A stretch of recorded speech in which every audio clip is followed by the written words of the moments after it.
Padre, te damos muchísimas gracias, Señor. Gracias por concedernos un nuevo Shabbat, por hacernos sentir cercanos a tu presencia. Ahora, en este tiempo tan maravilloso, a las vísperas de esta convocatoria de Pesaj, con toda esa revelación que ciclo tras ciclo, año tras año, nos refuerza y nos anima a seguir construyendo una vida de acuerdo a tus principios, a tus mandamientos, al modelo que dibujas en ese cordero inmolado y, al igual que en aquel tiempo, significa para nosotros la salvación. Gracias, Padre. Bendito sea tu nombre. Que seas tú, a través de esa revelación y ese espíritu de santidad, instruyéndonos en esta palabra que hoy vamos a dar con toda la disposición para seguir adelante. Por los méritos de tu Hijo amado, nuestro Mesías Yehoshua. Amén y amén. Podemos tomar asiento. Shabbat Shalom, amados hermanos. Qué bueno es reunirnos en este tiempo y con ello tener todas esas ganas, disposición y sentir muy de cerca todo lo que el Padre nos viene regalando. Que no es otra cosa sino sus salvaciones, su plan maravilloso que reviste un rescate de nuestras vidas, sobre todo para aquellos como nosotros que estábamos tan lejanos en este tiempo o en cualquier otro tiempo, y por los méritos de su Hijo, nuestro Mesías Yehoshua, nos has hecho cercanos. Hoy entonces vamos a concluir con la tercera parte de esta porción número 22, parashá número 22, Vayakhel. Y es muy probable que en esta última parte veamos con mucha, con mucha certeza y con mucha firmeza y claridad el título que traduce esta palabra hebrea Vayakhel, que no es otra sino, como lo dice el capítulo 35 del Sefer Shemot, y convocó o hizo reunir, como dicen otras versiones. Y no es otra cosa sino una invitación de el mismísimo Padre en aquel tiempo a través de Moshe, para que todo el pueblo estuviera presente y estuviera atento a toda la instrucción que el Padre quería darle. Y hoy tiene la misma condición. Hoy nos ha convocado el Padre, y vaya qué ocasión cuando estamos celebrando la primera de las convocatorias Shabbat, y de seguido la primera convocatoria de los ciclos o del ciclo anual, que corresponde a todo un panorama profético, a todo un plan maestro que el Padre ha concebido. Entonces esa convocación tiene un sentido como mucho más profundo, mucho más urgente. Y dentro de esa convocación, dentro de esa invitación, debe haber un mensaje. Y precisamente, y es mi punto de vista, quizás el punto central de todas estas partes en las que hemos dividido la porción Vayakhel, reviste o tiene su resumen, su parte medular en esta última parte, en la tercera parte, que va desde el capítulo 37, verso 13, y cierra en el 38, capítulo 38, versículo 20. Y vamos a ver algunas cosas interesantes de mano de Rav Shaul, o de la palabra del Padre a través de Pablo en 2 de Corintios, y obviamente a través de sus voceros oficiales, como en este caso los profetas, y en el caso específico Habacuc, que también tiene un mensaje importante dentro de esa convocatoria que el Padre nos está haciendo en el marco de la porción que tiene ese mismo nombre, o que tiene esa misma flecha, pero también en el marco actual en el cual cada uno de nosotros nos estamos reuniendo. Y dice 2 Corintios capítulo 4, versículo 1 al 6, guarda un mensaje que tiene que ver con la actitud de un pueblo que de repente se parece mucho a nosotros en su terquedad, en no, de alguna manera no querer identificar qué hay detrás de aquel instrumento que en este caso es Rab Shaul o el apóstol Pablo, y que en esa terquedad ve cosas que el Padre no ha instruido.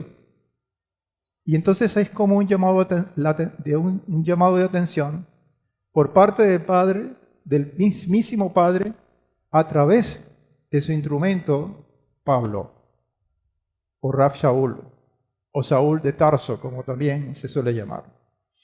Dice esta versión, 2 Corintios 4, 1, por lo cual, teniendo nosotros este ministerio, porque ya él había fundado esa comunidad en Corintios, él había dado lo que se conoce como el Evangelio, que no es otra cosa sino el mensaje de redención, y por eso él le dice de esa manera, como si no fueran unos principiantes, y le dice, por lo cual, ya teniendo todos nosotros este servicio, este ministerio, esta forma de establecer una comunión con el Padre y de darle forma a ese pacto.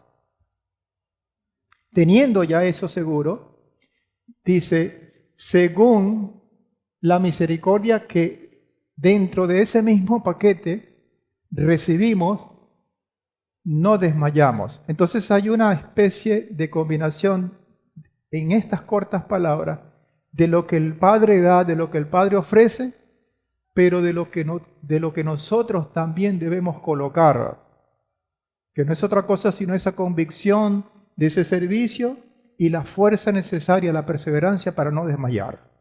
Ese es el principio. Y en estas cortas líneas, Rab Shaul se lo dice muy claro. Y después dice, sino que dentro de ese marco renunciamos a subterfugios, vale decir, a métodos deshonestos, como era quizás la costumbre en ese tiempo y también en el tiempo actual. Renunciamos a esos métodos deshonestos, no andando con astucia ni adulterando la palabra de Adonai, sino encomendándonos a toda conciencia humana en presencia del Señor para manifestación de la verdad. O sea, que nuestra conducta no sea otro sino el testimonio de la verdad, la evidencia de la verdad. Y eso se tiene que hacer, eso se tiene que ejecutar, eso se tiene que mostrar, pero tiene que tener un fundamento. Y Pablo en esta porción o en estos cortos versículos lo enseña muy bien o lo refleja. Le trata de quitar todas aquellas cosas que están entorpeciendo a ese pueblo, que les impedía ver al Señor a través de Rab Shaul. Y le dice, y si nuestro evangelio, el mensaje de redención, está aún encubierto, entre los que se pierden, está encubierto, porque no hay otra forma. Si hay un velo, lamentablemente, ese velo va a llevar a la perdición. Y es como una advertencia. Y dice el verso 4, en los cuales el Dios de este mundo cegó las mentes de los incrédulos para que no les resplandezca la luz del Evangelio de la gloria del Mesías, quien es imagen del Eterno. Entonces aquí en este versículo 4 del capítulo 4 de 2 de Corintios enseña el instrumento, muestra el medio por el cual eso es posible hacerlo, que no es otro sino el Mesías. No es otro sino el Mesías. Cuando uno lee todo el contexto de este capítulo 4 de 2 de Corintios, obviamente tiene que ver mucho con el ejercicio ministerial o con el servicio, y pudiera resultar una redundancia este texto así, de esa manera, del mismo Mesías en su muerte y su resurrección. para que redunde en nosotros, en cada uno de nosotros, en aquel momento, en este tiempo, en bendición, en no dejarnos cegar por el rey o el Dios de este mundo. Dice el versículo 5, porque no nos predicamos a nosotros mismos, sino a Yehoshua el Mesías como Señor. ¿Se acuerdan que en este contexto también hablamos de esa carta? Somos carta de presentación, no necesitamos más sino eso, porque tenemos el Espíritu de Santidad anidando en nosotros. Y por ello entonces ese reflejo tiene que ver con eso, porque no nos damos a conocer nuestras potencialidades, todo lo que podamos dentro de un ego humano que se hace muy evidente en este tiempo, está muy a todas luces, en todas partes. Sin embargo, él alerta, no son ustedes, sino nuestro Mesías Yehoshua, como Señor, como dueño, como el que controla, como autoridad, y a nosotros mismos como siervos por causa de esa condición mesiánica, por causa de su muerte y de su resurrección. Dice finalmente en este segmento, el 6, porque el Elohim que dijo, resplandezca luz en las tinieblas, es el que resplandeció en nuestros corazones. Y esto tiene una connotación tan importante porque hace una conexión con la mismísima creación. En aquel capítulo 1, versículos 2, 3, tiene que ver con la misma luz que el Padre hizo referencia ya en Génesis o en Bereshit. Y lo vamos a ver en el desarrollo de esta porción más adelante cuando completamos estos versículos del 4, del 1 al 6 y del 6 un poco en adelante. Entonces, es ese mismo el que resplandeció en nuestros corazones para iluminación del conocimiento de la gloria de Adonai en la faz del Mesías, que va indudablemente a quitar ese velo, a dar a contrapelo esa condición de entorpecer, como lo hace el Dios de este mundo, que encubre, que no permite que nosotros veamos la verdad. Ahora, dentro de ese marco está Habacuc, con solamente 3 capítulos. 3 capítulos los que tiene el profeta.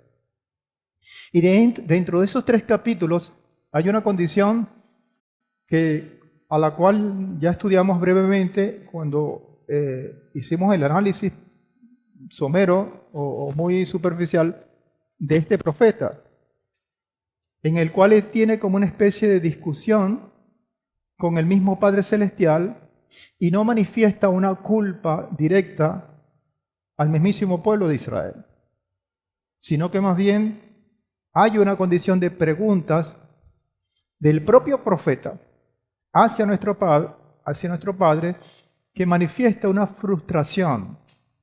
Y esa frustración quizás llega a su clímax cuando el Padre le revela que va a emitir un juicio contra el pueblo a través de otro pueblo más corrupto que es el imperio babilónico. Y él se escandaliza.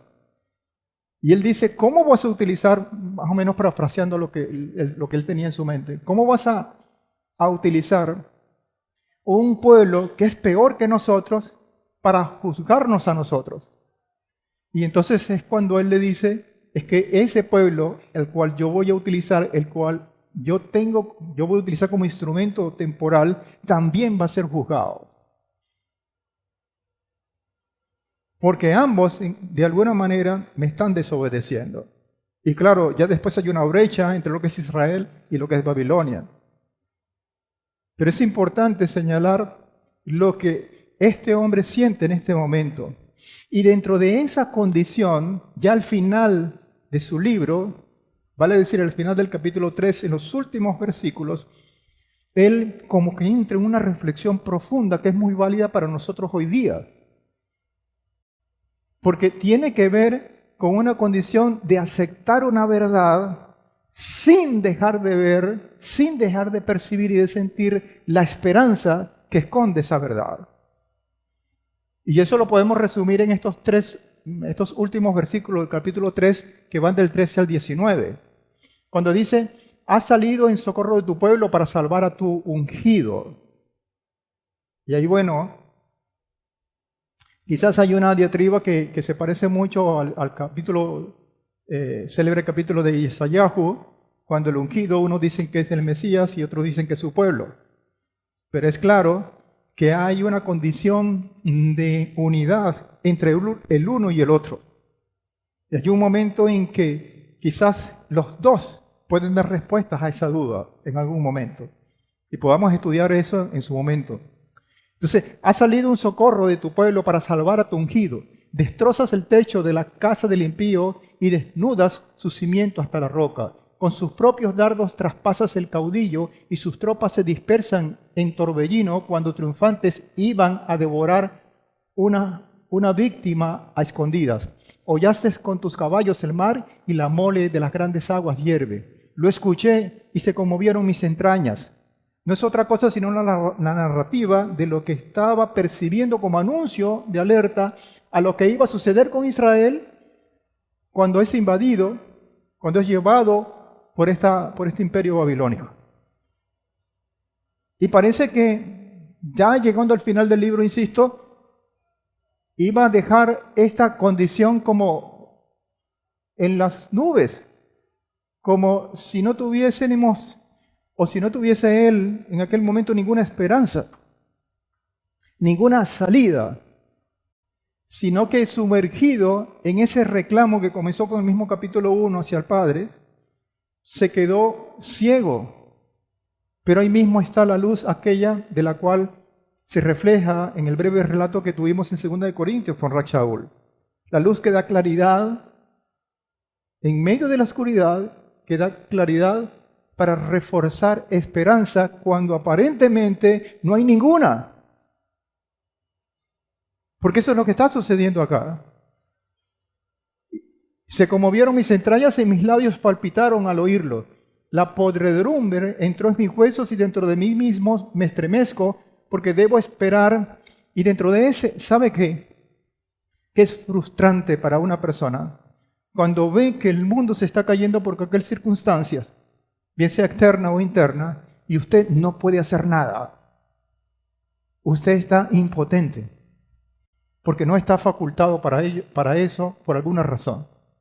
Cuando ve que hay un incendio, que hay un accidente, que hay un terremoto, que hay algo, una condición que amerita aparentemente una acción para evitar o para de alguna manera sostener o aliviar cualquier condición anormal, y usted debe, por principio además, estar atado, estar esperando, estar confiando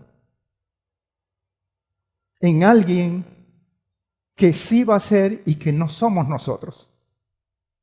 Esa es la condición de esta especie de bisagra dentro de lo que trae Habacuc antes y con lo que va a cerrar su libro. Y dice, y dentro de mí mismo me estremezco. ¿Por qué se estremece? ¿Por qué se estremece? Porque debo esperar quieto el día de la adversidad. Es algo que va a suceder y que él no puede contener, porque ya el Padre le había sido anunciado que venía el juicio sobre Israel. Y esas son unas cosas que cuando uno lee, cuando uno internaliza el mensaje profético, no solamente de Habacuc, sino de todos, es una cosa que debe ser humanamente muy fuerte.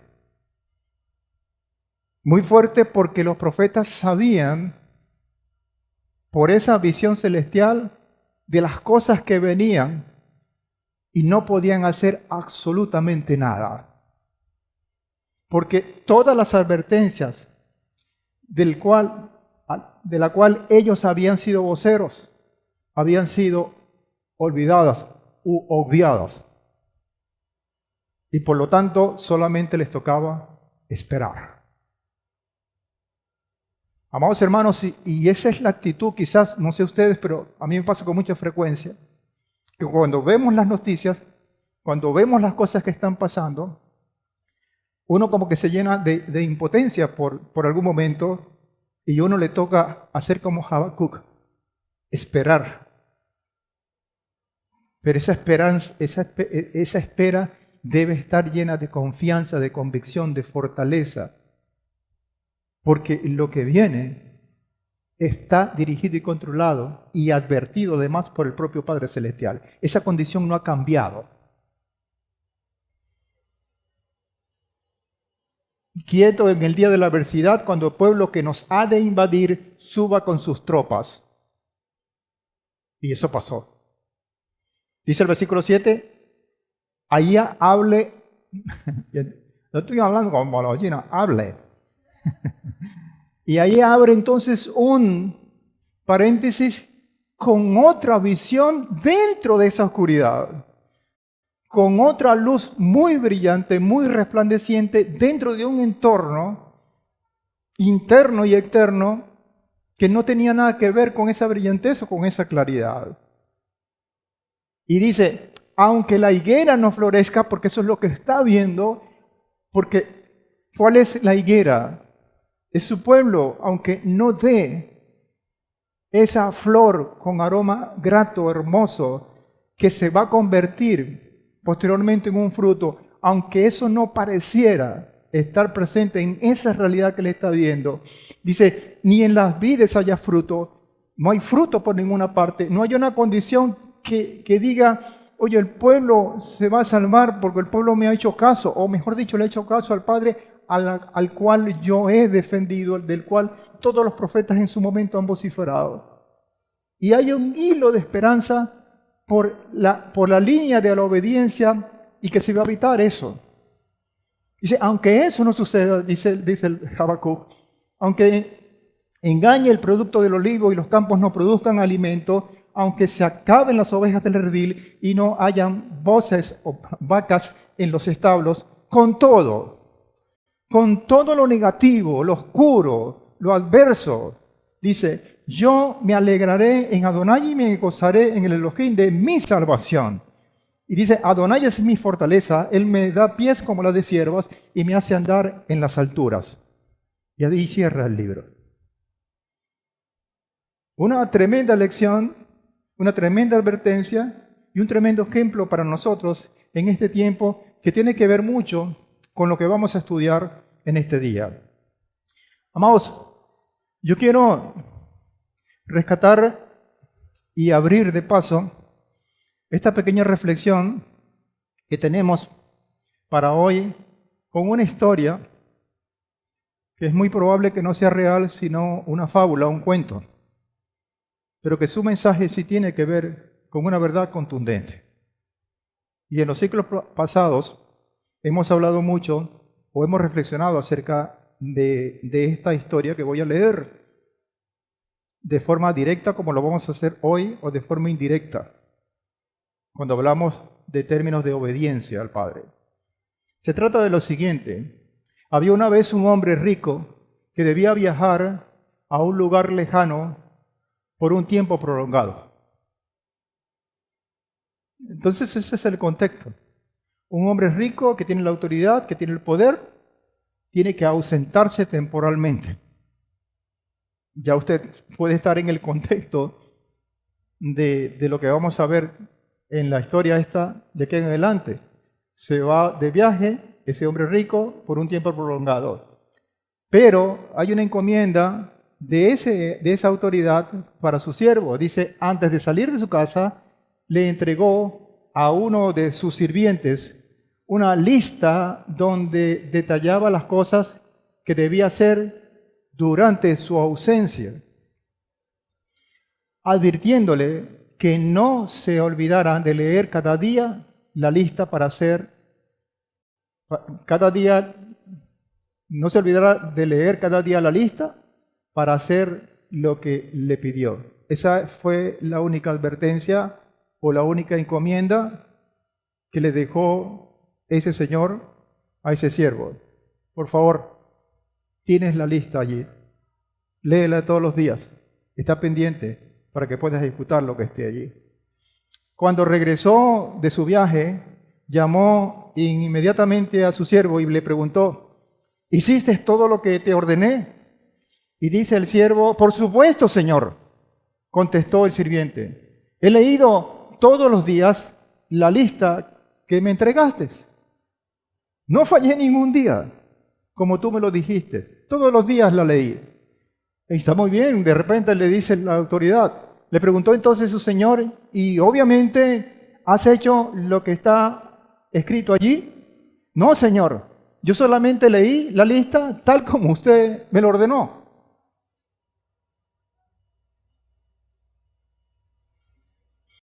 Le dijo entonces el dueño de casa, ¿es que acaso yo te entregué la lista para que leyeras y nada más?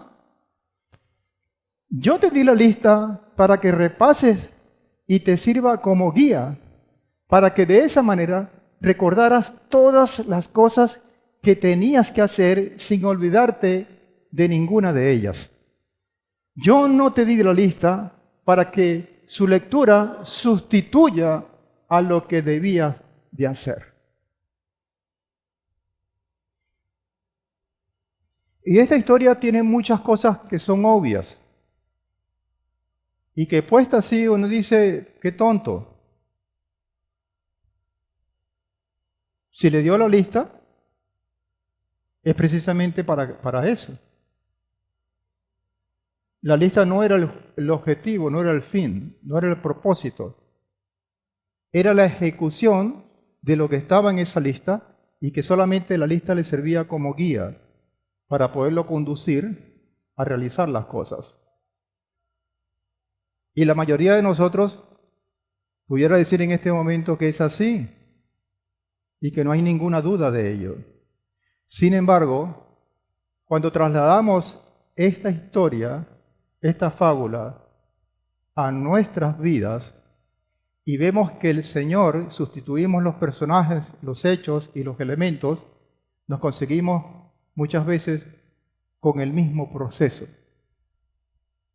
que el Señor nos ha dejado encomendado, una instrucción, y que nosotros religiosamente, aparentemente que estamos obedeciendo, la leemos, nos tratamos de aprendérnoslas hasta de memoria, pero hay un abismo entre el conocimiento y el llevar a ejecutar, el hacer realidad ese conocimiento que ha servido como luz, como guía para ello. Estamos enfrente de una condición de poder llevar a la realidad, y como decía el profeta Habacuc en su última reflexión, dar frutos, porque eso es lo que se esconde allí. Dar evidencias de que hemos sido obedientes cuando un padre nos ha encomendado, nos ha dado una instrucción, para que esa instrucción nos sirva de guía y conseguir el propósito ulterior al final del día, que no es otro sino encontrarnos con Él, sino hacer comunión, hacernos uno con Él.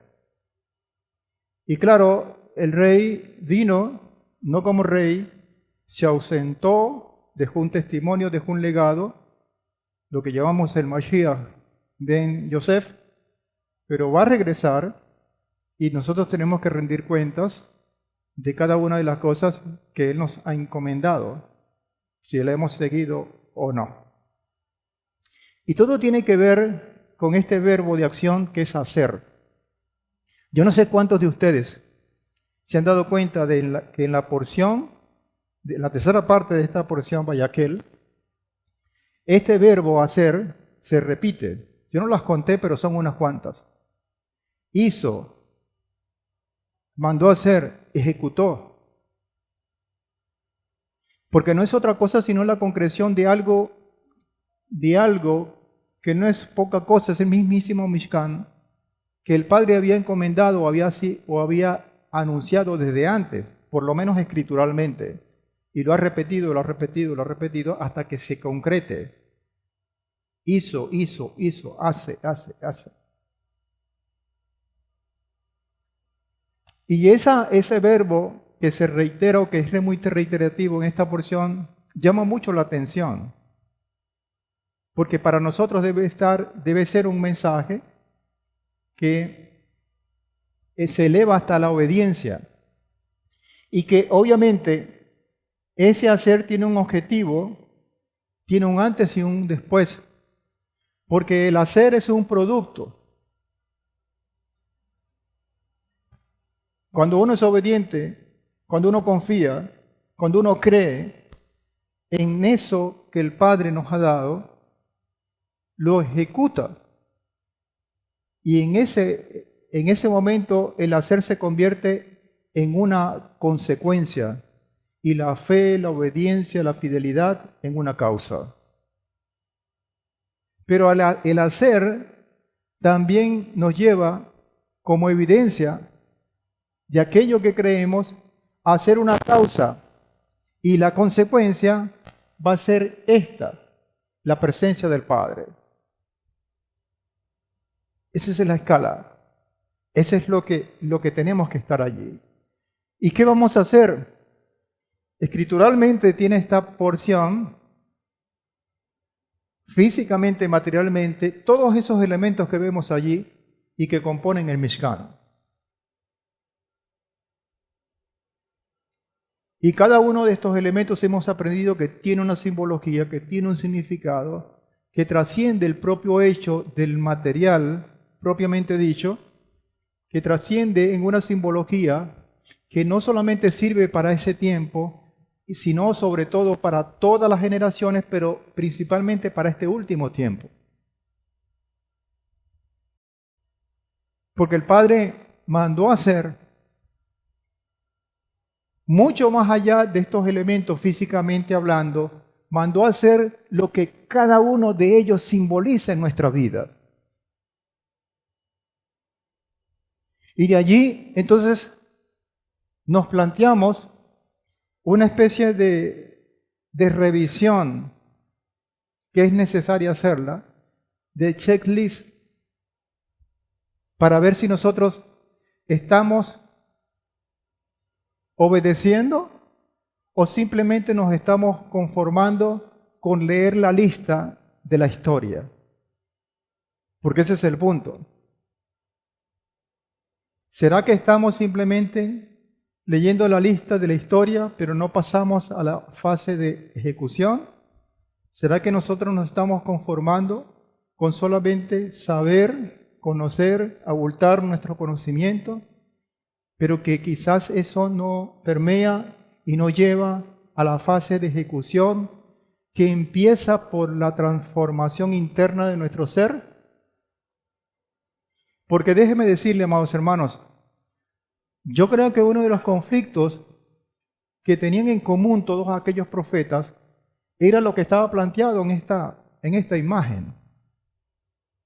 De ver que muchas veces, incluso en los tiempos del Mesías, dentro de esa autoridad religiosa judía, había gente con las cuales el propio Mesías fue confrontado, que cumplían o quizás hacían todo su esfuerzo por cumplir, pero a la hora, como decimos nosotros, de ver el queso a la tostada, no tenían una condición de llegar a esto que vamos a pasar a explicar. Entonces nos colocamos en una posición en la cual quizás llegamos a sentir la misma frustración que sintieron los profetas en aquel momento, que no es otra cosa sino que anunciaban,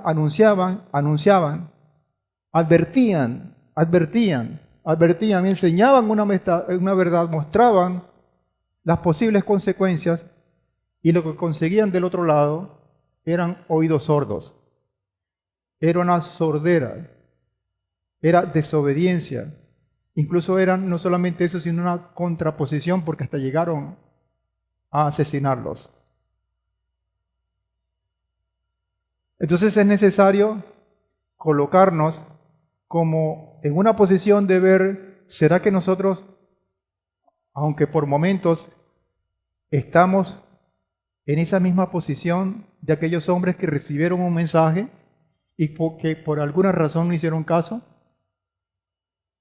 ¿Será que estamos como este siervo que le fue encomendado una lista para que ejecutara y que nosotros simplemente nos conformamos con leerla? Cada uno de estos elementos tiene un sentido, tiene una simbología, tiene una enseñanza, pero también nos obliga, en el ánimo de esta reflexión que estamos haciendo esta mañana, nos obliga a preguntarnos muchas cosas. Y que yo no digo que ustedes puedan divulgar sus respuestas a esta especie de cuestionario checklist, pero que en un momento de nuestras vidas, de nuestra intimidad con el Eterno, de nuestro desarrollo personal o crecimiento personal delante del Padre, nos tenemos que hacer. Porque hay que hacerlo, es necesario hacerla. Es una especie de auditoría, y yo sé que a mucha gente no le gusta esto. No le gusta que se le revisen sus gestiones, cómo está haciendo su vida. Pero ahorita hay tiempo de hacerlo, porque hay tiempo de corregir. Tenemos una referencia importantísima en el mensaje que el Padre siempre ha dado, pero sobre todo en el testimonio de nuestro Mesías Yehoshua, como punto de referencia para vernos. Porque el Padre siempre ha hablado, Él no ha ocultado para nada su mensaje, ni mucho menos su plan que tiene para nosotros como pueblo. La luz, y empezamos a preguntarnos, ¿qué tanto nosotros escudriñamos las Escrituras? Como esa carta de la historia, esa lista, que sirve para hacer, no solamente para leer. Pero si nosotros no hacemos lo que está escrito allí, pero aún ni siquiera la leemos, pues estamos en serios problemas. Porque estamos combatiendo o quizás estamos auspiciando una oscuridad en nuestra vida. Las oraciones, ¿con qué frecuencia oramos a nuestro Padre? Sinceramente. Y hemos sido muy reiterativos con esto. ¿Será que nos conformamos con solamente las oraciones que tenemos en el marco de Shaharit, de Minjá, de las oraciones que hacemos aquí, que son oraciones colectivas, y ya con eso damos por terminado nuestra intimidad con el Padre? Cuidado porque podamos estar sin querer y sin buscarlo, estar huérfanos. El sustento, ¿qué estamos alimentando más? ¿Nuestro hombre interior o nuestra carne? Porque hay una mesa que corresponde y está en un lugar intermedio, en un lugar santo y que tiene los panes.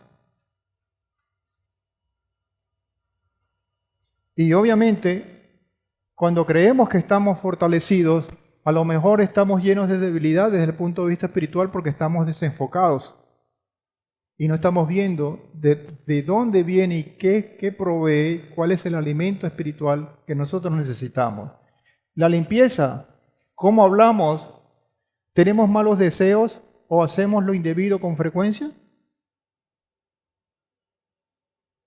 Y esto es importante porque esa limpieza refleja una condición anterior al mismísimo lugar santo, que solamente habían dos cosas: la fuente de agua y el holocausto para hacer las ofrendas. Como algo preliminar en el lugar de los atrios para poder seguir ascendiendo hasta la mismísima presencia del Señor. Y esta limpieza es una de ellas. Y si se dan cuenta, el orden que se sigue es de la parte más interna, excluyendo la mismísima presencia del Padre, hasta la parte más externa.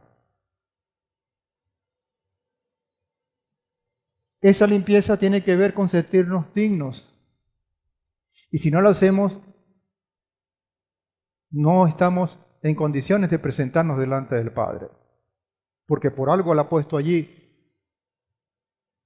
El holocausto, que tiene que ver con la entrega. Estamos colocando nuestro potencial al servicio del Eterno, porque si no, pudiéramos estar hasta fatigados por el trabajo que tenemos, pero estamos trabajando para la insignificancia, para lo que no tiene sentido, sino alimentar otra cosa muy lejos con el propósito o del propósito que tiene el Padre. Y finalmente la protección, todos estos elementos que protegían lo que estaba dentro del Mishkan, que tiene que ver con la pregunta si realmente nos sentimos seguros y confiados en las promesas de Adonai, porque si no vamos a estar expuestos, vulnerables a todos y cada una de las cosas que pueden hacer mella o pueden afectar nuestra vida espiritual. Por lo tanto, quizás como respuesta a todas esas preguntas sale esto como respuesta. Obviamente necesitamos seguir siendo transformados, seguir siendo moldeados.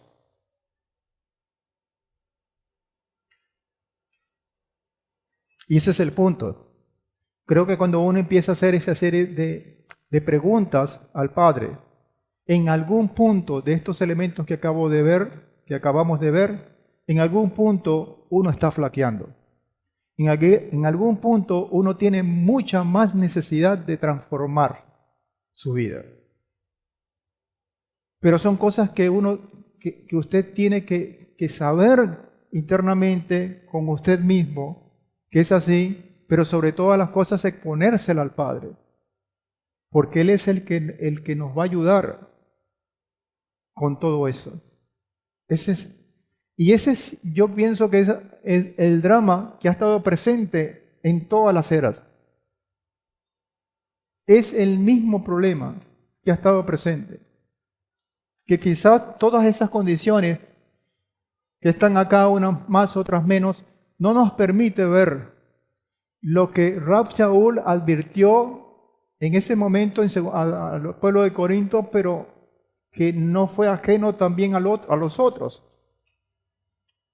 Porque si vemos las 7 congregaciones que estaban presentes en el libro de Revelaciones, también tienen muchas cosas de esto y que se evidencian con mucha potencialidad. Entonces el punto es, ¿qué tanto nosotros nos estamos dejando moldear por ese alfarero? ¿Cuáles son las cosas que necesitan ser transformadas, incluso urgentemente? Entonces vamos a tomarnos el tiempo de ver cada una de estas cosas, amados hermanos, de revisarla a la luz de las propias Escrituras para poder utilizarlas para nuestro beneficio, que redunde en la transformación de nuestras vidas. Y no verla como una palabra o una lista, simplemente. No verla como una materia vista porque lo entendemos, porque desde hace muchos años nosotros hemos leído y releído muchas de estas cosas convertidas en versículos de cualquier versión bíblica o en cualquier iglesia a la cual usted ha asistido. Mucho más de eso. Y yo no estoy diciendo que aquello sea malo porque fue el fundamento, fue el inicio que el Padre mismo permitió para que esto ocurriera. Pero nosotros tenemos que ser conscientes y de exigirnos más, porque el Padre en este último tiempo nos está exigiendo, nos está llamando. Y sobre todo cuando uno comienza en un nuevo ciclo de convocatorias y desea darle lo mejor al Padre. Nosotros vamos a comenzar, amados hermanos, en pocas horas, la convocatoria de Pesach. Y todos los años hemos dicho que hay una palabra que distingue, que resalta, que marca esa convocatoria que no es otra sino la libertad. Y cuando uno escucha esa palabra, uno obviamente ve automáticamente un enemigo del cual tiene que ser libre. Pero en la mayoría de los casos, ese enemigo lo vemos fuera lo vemos ajenos a nosotros. Y es así, existe un enemigo que está fuera de nosotros y que nos quiere ver alejados de la presencia del Padre. Pero tenemos que empezar por ver ese enemigo en nosotros mismos. Y que esa libertad tiene que ver con ser libres, que nosotros nos permitamos ser libres para tomar las decisiones que son las correctas. Usted y yo tenemos esa libertad. Incluso, como se han escrito muchos libros, una persona físicamente puede estar bajo rejas, pero su criterio, su sentido de elección, que tiene que ver obviamente con la libertad, con el libre albedrío, no lo han puesto preso. Está a disposición de cada una de las personas, su capacidad de elegir. Y cada uno de nosotros tenemos esa capacidad de elegir. Por favor, no la aprecie usted mismo. Decídase. Y todas sus decisiones deben estar libres. Ahora, tenemos que estar conscientes que estamos en medio de una oscuridad y que esas decisiones tienen que estar tan claras como el agua. Y ahí viene la intervención celestial para que nos permita tomar y elegir, sintiéndonos libres de esa elección, lo mejor. Y obviamente lo mejor es lo que viene del Padre. Shemot 37, 17 y 24 dice, hizo además el candelabro de oro puro. Oro puro, esta es una sola pieza de oro, una sola pieza. Era monolítica, no tenía cosas adheridas que estaban hechas aparte. Y esto habla mucho de la integridad. Habla mucho de lo necesario que es la unidad en el oro, en lo que vale. Hizo el candelabro labrado a martillo.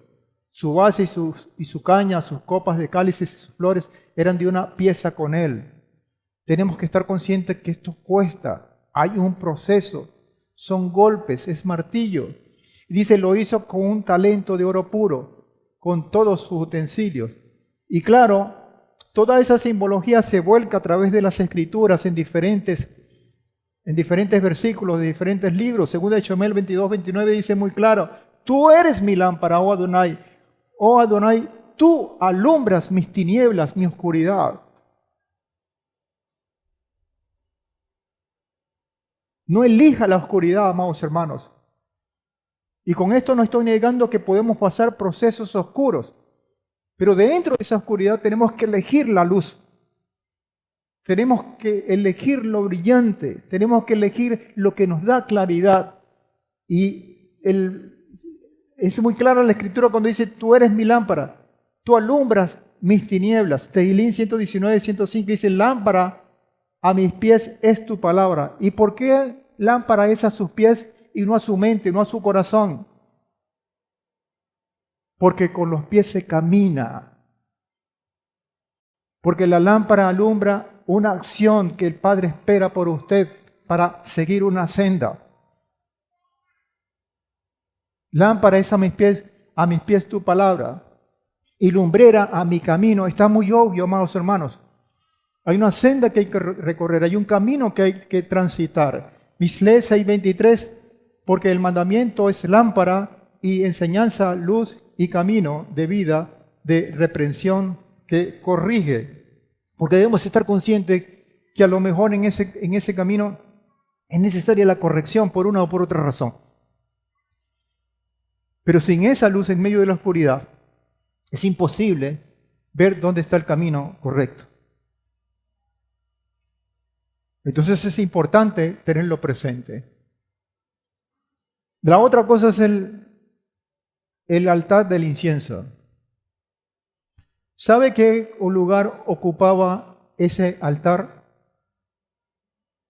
Obviamente estaba dentro del lugar santo, pero dentro del lugar santo estaban tres elementos, que era la menorá, que acabamos de leer, era la mesa de los panes, que estaban alineados, y un tercer elemento que es este altar de incienso que formaba como especie de un triángulo junto con aquellos dos.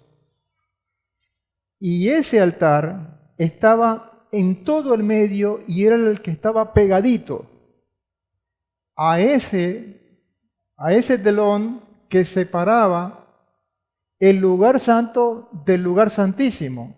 Es decir, es la pieza que estaba mucho más cerca que las otras de la mismísima presencia celestial. ¿Y sabe qué significa esto? La oración. Con esto estamos diciendo mucho. Estamos diciendo que el Padre y su presencia, que estaba depositada en ese lugar santísimo, presta mucha atención a todos los elementos que están para entrar. Pero el primero que está allí es el altar del incienso, es decir, son sus oraciones que se elevan a su presencia. 37, 25 y 26 dice, hizo también el altar de incienso de madera de acacia. Y este tiene una particularidad que no estaba hecho en esencia de oro puro, ni mucho menos de una sola pieza. Estaba hecho de piezas y la pieza más interna era la madera, pero estaba recubierta de oro.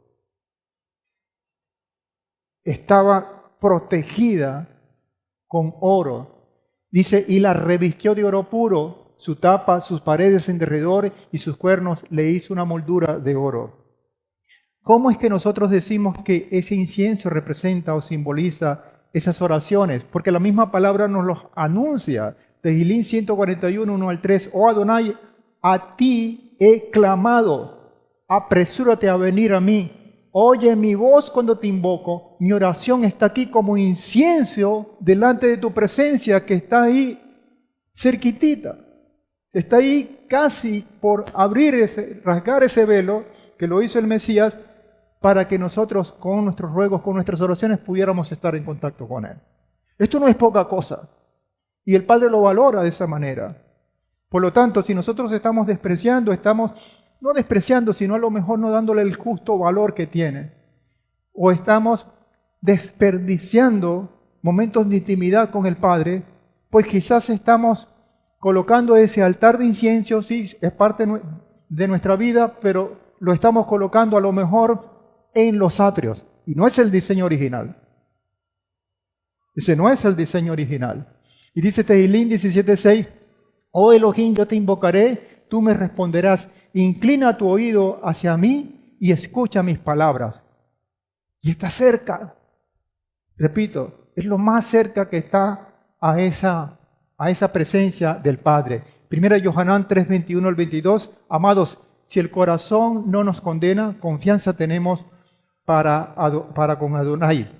Y recibimos de parte de Él cualquier cosa que le pidamos, porque guardamos sus mandamientos y hacemos lo que es grato ante Él.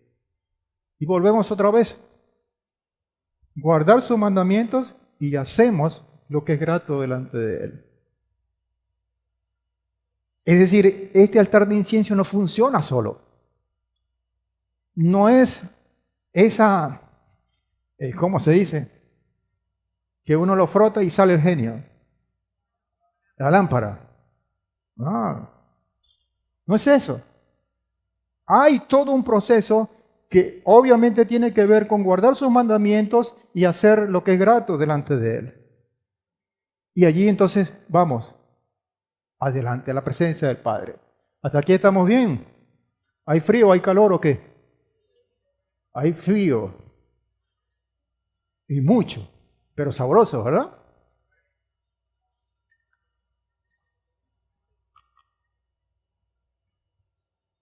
Bueno, tenemos que estar preparados porque en la noche va a ser bastante frío, pero vamos a cobijarnos unos con los otros porque estamos en la presencia del Padre, además, el calor y todo eso. La danza, el movimiento, todo, ¿verdad? Muy bien. ¿Quién tiene hambre acá? Bueno, aquí está. Aquí les presento una mesa para el alimento, donde está el alimento. Shemot 37, 10 al 15. También construyó la mesa de madera de acacia de 2 codos, era su longitud, un codo su anchura y 1,5 codos su altura. La revestió de oro puro, le hizo alrededor una moldura de oro. Ese es el otro elemento que estaba en el lugar santo. Entonces, la menorá, el incienso y la mesa con los panes conformaban esos 3 elementos que estaban allí. Ahora, tiene que ver con que si obviamos esto, estamos presos a una debilidad espiritual. Dice Yesayahu 55:2, ¿por qué gastáis dinero en lo que no es pan? Trabajar para la insignificancia. ¿Por qué gastáis dinero? ¿Por qué vuelcas tu mejor esfuerzo para lo que no te nutre? ¿Por qué pierdes el tiempo y pretendes sentirte fuerte a la hora de cuando vienen las cosas apremiantes, que es cuando se necesita esa fortaleza espiritual? Y vuestro esfuerzo lo haces, lo ejecutas en lo que no sacia.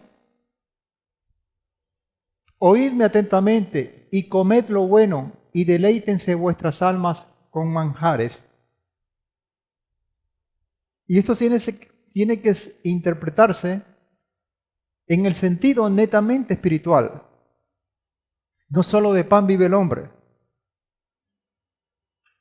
Y cuando nosotros invertimos las prioridades que este mundo tiene, obviamente ese pan material y todo lo que puede sentir, todas las comodidades que puede tener ese mundo va a venir por añadidura. Pero primero lo primero. Yohanan 6:51, yo soy el pan vivo que descendió del cielo. Si alguno come de este pan, vivirá para siempre, y ciertamente el pan que yo daré por la vida del mundo es mi carne. Y está entonces un acercamiento al mensaje que tenía nuestro Mesías Yahushua, como ese pan, para que nosotros nos fortaleciéramos espiritualmente. Entonces, vemos, amados hermanos, elementos dentro de esa dinámica del Mishkan que son muy, pero muy representativos para nosotros y que obviamente no deben pasar desapercibidos porque son importantes. Salimos hacia los atrios y está esta fuente de agua que es necesario tenerla para poder seguir adelante buscando la presencia del Señor. Dice Shemot 38:8, dice, además hizo la pila de bronce. Otra vez el verbo hacer. La pila de bronce y su base de bronce, con los espejos de las mujeres que se reunieron a la puerta de la tienda de reunión. Dice Efesios capítulo 5, versículo 25 al 27, como ese llamado a mantenernos puros, a buscar esa santidad que el Padre requiere. Y que el lugar que tiene esta fuente no está en el lugar santo, está afuera, acompañando el altar del holocausto, de las ofrendas. Y eso tiene también una simbología. Tiene un llamado en el cual el Padre quiere que nosotros nos apartemos, dejemos afuera para poder entrar la suciedad del pecado.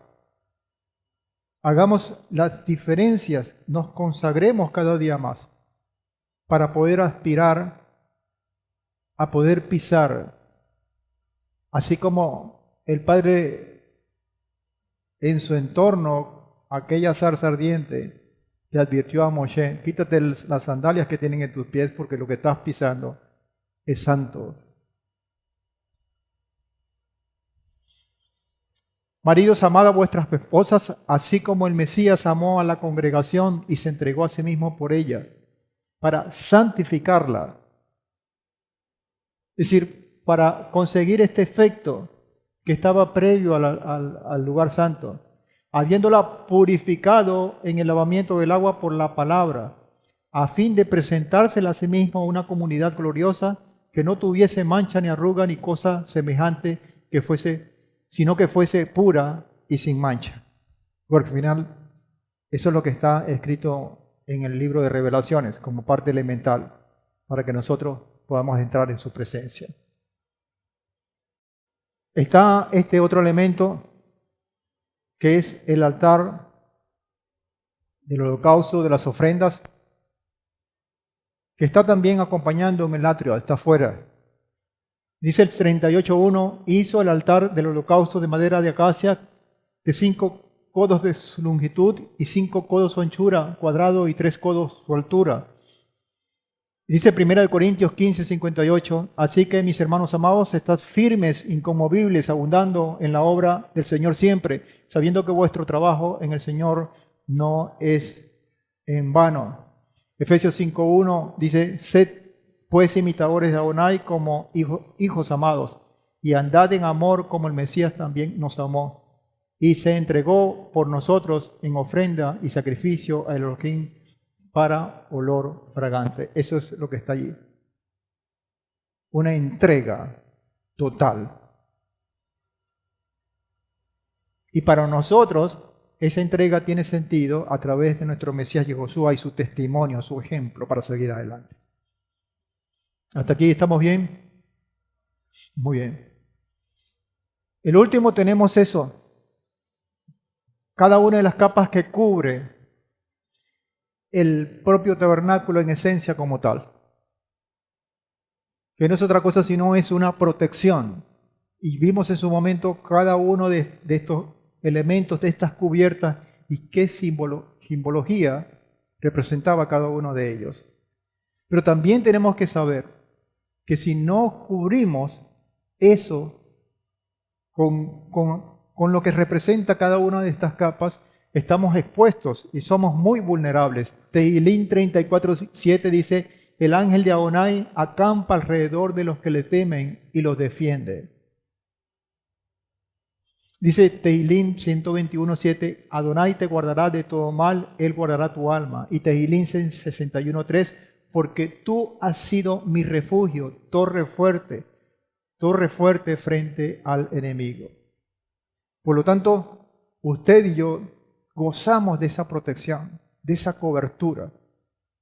El Padre nos garantiza eso, siguiendo siempre la voluntad del Padre para que al final obtengamos eso como una bendición grande. Sentirnos protegidos en medio de un bombardeo como es este sistema. Sentirnos confiados, fortalecidos incluso, y aún en medio de esa condición poder hacer el servicio, poder adorarlo, poder dar frutos, porque de eso se trata. Y no tener esa condición de pretexto para decir, Padre, yo no pude hacer lo que tú me has encomendado. Si el Señor nos llama con un propósito definido, es porque el Señor provee, facilita, para que nosotros podamos hacer ese propósito. No nos salgamos de su cobertura. No hagamos que el Señor nos haga esa pregunta que en un momento se la hizo también a Adán y a Eva. ¿Dónde estás? ¿Y será el Padre capaz de no saber dónde estamos? Claro que no, Él sabe. Pero que al salir de su cobertura estamos expuestos, somos altamente vulnerables y somos presas del enemigo. Lo que está dentro como eje principal y como lo vimos en la primera figura, como que es donde gravitan todos aquellos elementos, es la mismísima presencia del Padre y que también tiene unas características bien importantes que resaltar. Porque esos son como unos ejes. Está la presencia del Padre, están todos esos elementos del Mishkan, y sobre esos elementos está todo el pueblo circundante. Y eso estaba en perenne movimiento hasta llegar a la tierra prometida, a la tierra que fluye leche y miel. Eso no es diferente hoy día. Ese esquema, esa estructura celestial sigue estando vigente y ahora con muchísimo más razón. El arca la revistió de oro puro por dentro y por fuera y le hizo alrededor una moldura de oro. Tampoco estaba hecha de una sola pieza. Había un elemento que era muy diferente al oro, que era lo más interno, esa madera de acacia, pero que estaba recubierta, protegida por el oro. Es decir, aquí saltan estas líneas y en todas las otras descripciones que el Padre nos da, dos elementos importantes. Primero, la protección. Estaba protegida. Y segundo, la distinción y la belleza, porque indudablemente estaba revestida de oro que la hacía diferente, que la hacía brillante, que la hacía algo fuera de lo común, pero que estaba protegida la madera. Y esa protección tiene que ver con algo tan importante, porque él pudo en su diseño decir, bueno, la madera, ¿qué sentido tiene la madera? Si la madera es algo que se pudre con el tiempo y el oro es más bonito, es más costoso, tiene mucho más valor. Pero él más bien buscó la línea de proteger la madera sin eliminarla ni suplantarla por otro material. Y además de eso, protege su contenido, que es, entre otras cosas, la Torá. Como dice su palabra, 2 Tesalonicenses 3 al 5. Pero fiel es el Señor que os afianzará y protegerá del mal. Porque de alguna manera, amados hermanos, esa arca que está allí, que simboliza la mismísima presencia del Eterno, tiene que ver con cada uno de nosotros como ese tabernáculo, en donde habita el Espíritu de Santidad. Y todos esos elementos que vemos en forma material en el Mishkan se repiten, pero en cada una de nuestras vidas.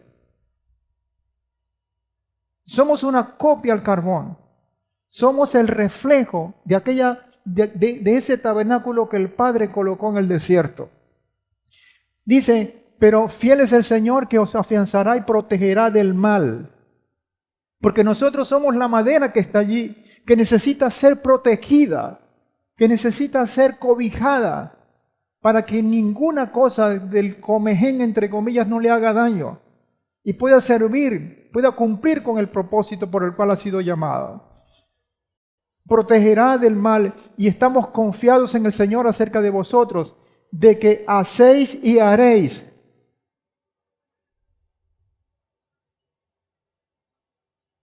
Hacéis y haréis, parece una redundancia. Para que hagas en este momento y sigas haciendo en el momento, en todo lo que está por venir. Para que sea una constante de dar frutos, dar frutos, dar frutos. Y por eso es que la palabra de Habacuc, con que cierra su libro, es tan importante. Porque en medio de la oscuridad, su confianza permanecía. Dice, aunque nada puede resultar bien, placentero, esperanzador para mis ojos, yo tengo confianza en ti. Y sé y tengo la plena seguridad que tú me estás protegiendo y me estás guiando en medio de esta oscuridad, de esta adversidad. Y por eso le dice, hacer y haréis lo que mandamos. Y el Señor dirija vuestros corazones en el amor de Elohim y en la paciencia, la perseverancia del Mesías. Y esa frustración, Habacuc, tengo que esperar, la canalizó. Tengo que esperar. Y lo que ha de suceder, porque está escrito que suceda, pero que yo esté confiado en el Eterno, que yo esté esperanzado, que yo esté alineado con su propósito. Además de la protección es la distinción, la belleza, porque estaba revestida de oro. Vaikra 20:26 dice, me seréis santos, porque yo Adonai soy santo, y os he apartado de entre los pueblos para que seáis míos. Es como un sello. Y aquí está, amados hermanos, la continuación de este relato de Rav Shaul, de Pablo, que colocamos en los escritos apostólicos como marco referencial de esta parashá. En el 2 de Corintios, capítulo 4, versículos 7 al 10, que es la continuidad de aquel 4 del 1 al 6. ¿Y sabe cómo corona esto? Dice, pero tenemos este tesoro en vasos de barro. Un tesoro en vasos de barro. ¿Usted es capaz de esconder un tesoro en un vaso de barro? Usted va, si tiene un tesoro, unos cuantos lingotes de oro, va a alguna alfarería y coge eso y lo pone allí. Usted va y con una caja fuerte y le pone una combinación y lo pone en un lugar seguro. Pero aquí el Padre está hablando de una cosa totalmente diferente. Porque tener un tesoro en vasos de barro, para que la excelencia del poder sea de Elohim y no de vosotros, para que ese barro que somos nosotros, le permitamos al Señor ser protegidos, así como el arca. Pero además de protegidos, ser apartados, ser seleccionados, cobrar valor, cobrar brillantez, ser resplandeciente. Y ya es una labor completa, tremenda. Que estamos atribulados en todo, pero no angustiados, en apuros, pero no desesperados, perseguidos, pero no desamparados, derribados, pero no destruidos, así como pudiera estar en un momento el barro o la madera. ¿Por qué? Porque estamos protegidos.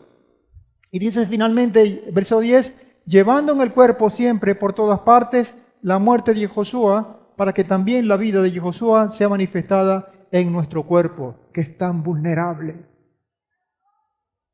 Eso es, amados hermanos, todo lo que hemos hablado hoy, todo lo que el Padre ha reflejado a través de este relato hermoso que tiene que ver con el Mishkan, al fin de cuentas, tiene que ver con cada uno de nosotros, con cada uno de lo que escondemos en nuestro corazón. Los portentos, el milagro, grandes cosas que el Padre nos ha hecho, la está haciendo hoy día. No se equipara esa transformación que el Padre, a la cual el Padre nos está llamando, con todos los portentos y milagros que el Padre hizo en la antigüedad. Es algo extraordinario. Es algo que no tiene precio y que muchas veces no lo vemos, no lo sentimos. Y que somos nosotros mismos, como decía Pablo anteriormente. Usted y yo somos cartas de presentación, no necesitamos más nada. ¿Por qué? Porque la joya, la corona, el tesoro lo tenemos cada uno de nosotros en nuestros corazones, porque así lo ha querido el Padre, no es porque nosotros lo hemos querido. Y ese es el gran mensaje, amados hermanos. Esto es la condición que el Padre ha querido y quiere, que nosotros no solamente entendamos, sino que hagamos cosas para que eso sea una gran realidad en nuestras vidas hoy. No esperar a que venga nuestro Mesías Yehoshua para decir, bueno, ya estoy listo. No, tiene que ser hoy. Tiene que ser hoy. Mire, tenemos estos tres espacios del lugar, del Mishkan. Los atrios en la parte más externa, el lugar santo y el lugar santísimo. Y hemos aprendido hasta el día de hoy cosas tan importantes, tan maravillosas, que no vemos sino reflejo del Padre a través del Mesías de Josué, actuando en nosotros. Porque si vamos de lo más esencial, del corazón de esta estructura, tenemos que arrancar por el mismo lugar santísimo y ver cada una de las piezas que pretendemos o que vemos o que están instaladas allí. arrancando por esa arca del pacto que significa o que es el corazón mismo. En todo el sentido de la palabra, amados hermanos, en ti y en mí está atesorado, es la esencia de ese espíritu de santidad, porque nosotros somos escogidos como ese vaso de barro, como ese cajón de madera, para que nosotros cobijásemos el mejor y mayor de los tesoros, que es la mismísima presencia del Padre a través de ese espíritu de santidad. Y claro, no permite competencia y por ello ese lugar tiene que estar vacío, que quiere decir en exclusividad, cuyo único huésped en ese corazón sea solamente nuestro Padre Celestial. No necesita ni requiere que haya competencia allí. Y por eso es que el Padre toma y selecciona el desierto donde no hay nada, donde no hay dueño, sino solamente Él, para manifestar su presencia y toda esta verdad que hoy conocemos. Pero eso no se queda allí. Tenemos el lugar santo con estos tres elementos, lámpara, incienso y mesa del pan, que no es otra cosa sino el proceso para llegar a esto.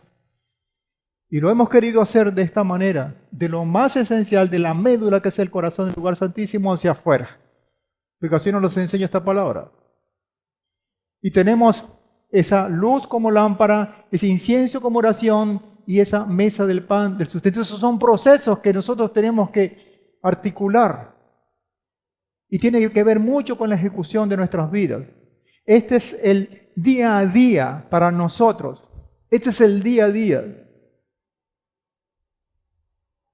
Y claro, tampoco podemos llegar a este lugar santo sin pasar por los atrios, sin pasar por una verdadera conversión que tiene que ver con la muerte, sin pasar por esos sacrificios que se refleja mucho como parte de lo que hizo nuestro Mesías Josué, y obviamente por la limpieza que también tiene que ver con esa sangre derramada. Y por eso y con mucha razón esto tiene que ver mucho con el camino, la verdad y la vida. Ese camino que comienza por esa muerte y resurrección de nuestro Padre a través del Mesías Josué, esa verdad que es enseñada a través de esa luz, es de ese incienso que sube como oración y de ese sustento que nos alimenta. Y obviamente la vida que representa la misma presencia del Padre en nuestras vidas. Ahora todo esto está enmarcado. Todo esto tiene límites que no es otra cosa sino la voluntad del Padre.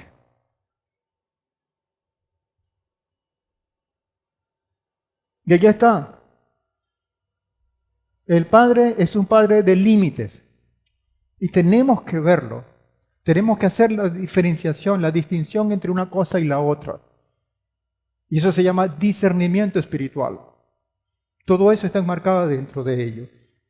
Filipenses 2, 5 al 8 dice: considerad entre vosotros lo que hubo también en Josué el Mesías, el cual existiendo en forma de Elohim, no quiso por usurpación ser igual a Elohim, sino que se despojó a sí mismo tomando forma de siervo, hecho semejante a los hombres, y hallándose en la condición del hombre o de hombre, se humilló a sí mismo para hacerse obediente hasta la muerte y muerte en el madero. Allí tenemos entonces el mejor de los ejemplos, el mejor de los testimonios para seguir, la mejor ruta, el mejor camino, el único camino que nos puede garantizar la presencia del Padre al final de él. No hay otro. Amados hermanos, concluimos con esto.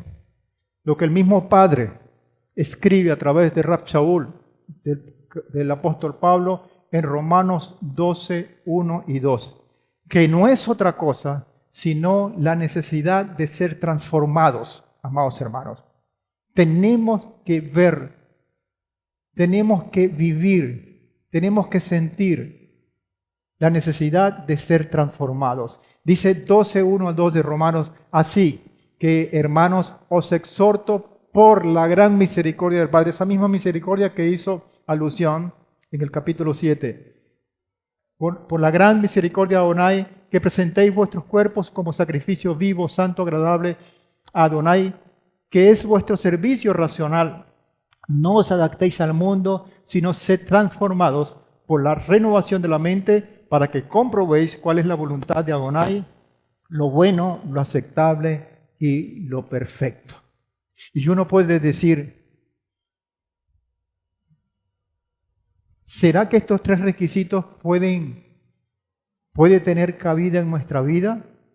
En que todo lo bueno, lo aceptable y lo perfecto está dentro de mí, siendo que la misma palabra me dice que todos somos pecadores. Recuerde, sí, nosotros somos las maderas y la madera está sujeta a estar sometida a un proceso de descomposición. Se pudre fácilmente. Pero si nosotros, siendo madera, nos dejamos recubrir por el Padre, entonces lo bueno, lo aceptable y lo perfecto tiene cabida en cada una de nuestras vidas. Y este es el mensaje, amados hermanos. Que el Señor nos siga ayudando en cada uno de nuestros procesos. Que el Señor, y sé que es así, más bien nosotros tengamos la disposición, sobre todo en este tiempo cuando estamos arrancando este ciclo de convocatorias, tengamos mucho que darle al Padre. Tengamos mucho por ver, por revisar, por arreglar, por enderezar de nuestras vidas, por seguir alimentando, por seguir buscando su presencia. Porque el Señor, y esto forma una frase que quizás es muy trillada y usted lo ha escuchado muchas veces, está más cerca. Está mucho más cerca. Y los hechos están siendo muy evidentes. El mundo que conocíamos hace unos pocos años atrás, por no decir hace unos meses atrás, ya no es el mismo. Escuche esto. El mundo está siendo transformado, sacudido.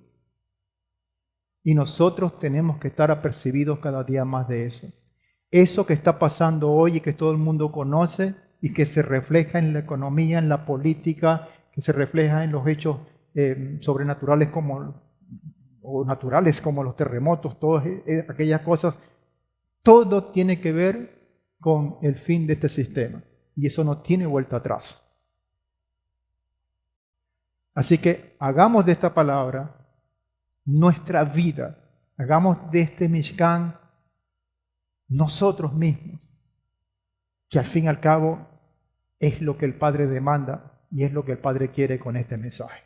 Bueno, que el Señor nos continúe bendiciendo y para el próximo Shabbat estrenamos la última porción del Sefer Shemot, para el Shabbat 23, en su primera parte, Pekudei, capítulo 38, versículo 21 hasta el 39, 18. Romanos 14, 7 al 12 y el profeta Yesayahu 61, 5 al 10 son las lecturas que tenemos presentes para toda esta semana. Bueno, Shabbat Shalom y muchas bendiciones y atentos, nos veremos acá a las 6 de la tarde para seguir la fiesta.